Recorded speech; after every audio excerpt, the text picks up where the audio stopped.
Okay, this is the 4th of November. The Hare Krishna property is behind the fence. For 2 months we have sewage leak going inside our property. I'm just checking on the progress. Seems like the broken pipe is not been fixed yet. You can see looks like blockage has been unblocked further down where the pipe is sticking out the ground there, where that tree is not far from there.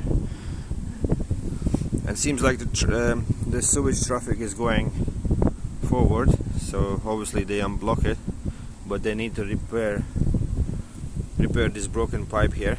You can see this is the bit came off, that bit.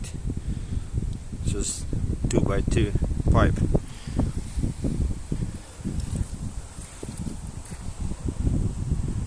Okay, thank you.